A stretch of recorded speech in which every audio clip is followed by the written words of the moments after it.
bonjour à vous tous. Effectivement, donc je vais me présenter, Guillaume Cholet. Je vais vous parler effectivement de marketing intelligent. Alors, je vais faire très attention en utilisant ce mot. Il y a peut-être des directeurs marketing dans la salle. Certains diront marketing intelligent, c'est un pléonasme, voire un scandale. C'est vrai qu'il est pour moi très important de parler de marketing intelligent et notamment de la capacité, en tout cas de la synergie qui peut exister entre la science de la donnée et véritablement le marketing. Et aujourd'hui, c'est un élément qui est assez nouveau dans le monde des agences et je vais essayer, pendant la demi-heure qui m'a été accordée, de vous parler justement de ce concept de marketing intelligent, en sachant qu'au-delà d'un concept, c'est une réalité pragmatique, une réalité opérationnelle aujourd'hui qui existe, sachant que je rencontre tous les jours des clients, je fais 100% de mon chiffre d'affaires avec des gens du B2B, et je rencontre des gens tous les jours qui me disent comment nous allons pouvoir développer le chiffre d'affaires. J'ai énormément d'informations, j'ai énormément de produits, j'ai énormément de vendeurs, j'ai énormément de clients. Comment on va pouvoir essayer de vendre plus? Rapidement, mon parcours m'a fait être sensible à cette particularité, parce que depuis 20 ans, je suis dans le monde du B2B, j'ai été patron de centre de profit pour un grand groupe alimentaire, j'étais patron du développement commercial ou du marketing client.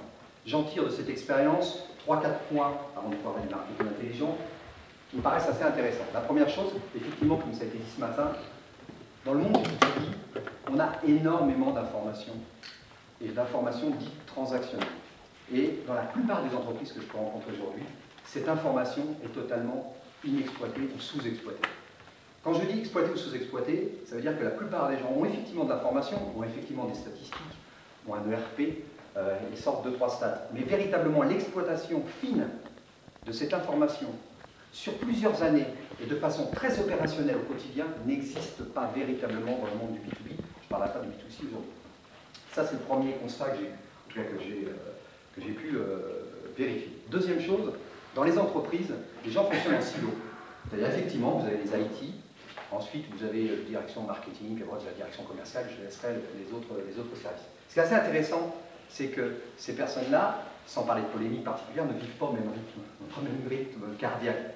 Vous avez le directeur informatique qui, globalement, le jour où vous lui demandez quelque chose, met à peu près 1 an à vous sortir, alors que le directeur marketing doit aller beaucoup plus vite, puisque sa dernière enquête d'il y a 3 mois, de 6 mois, il va falloir rapidement qu'il agisse. Je ne vous parle pas du directeur commercial, qui l'objectif d'hier est devenu celui de demain, doit changer parce que la météo a changé, et il faut aller super vite.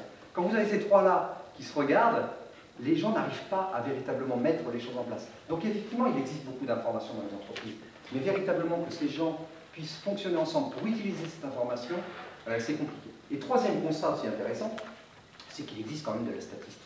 Il existe de la donnée dans toutes les entreprises. Ça, évidemment, tout le monde le sait. On voit que grâce à un certain nombre de critères, on a des statistiques intéressantes. On va se dire, ah, moi je suis directeur marketing, que les clients moustachus qui tiennent un commerce au coin d'une rue vendent 2 fois plus qu'une femme qui tient un commerce au coin d'une rue. Très intéressant. Effectivement, je vais vous faire plein de PowerPoint avec des camemberts, mais est-ce qu'on est capable d'utiliser cette information? Et aujourd'hui, on se contente véritablement d'avoir des profils, des segments.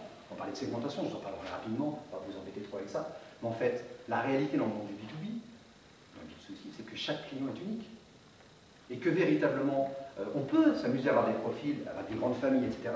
Mais ce qui est intéressant, c'est de pouvoir réagir de façon scientifique, client par client.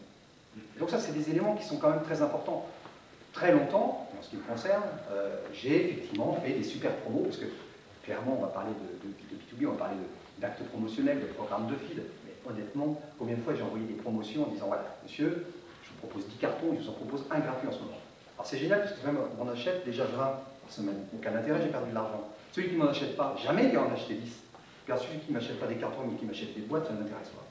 Alors j'ai mis énormément d'énergie à faire des grands profils, à faire des grandes promos, puis finalement, j'en ai 1 sur 10 qui va peut-être m'acheter. Donc tous ces éléments-là, si je me permets d'être un peu caricatural évidemment, c'est pour amener cette réflexion qui est justement le marketing intelligent.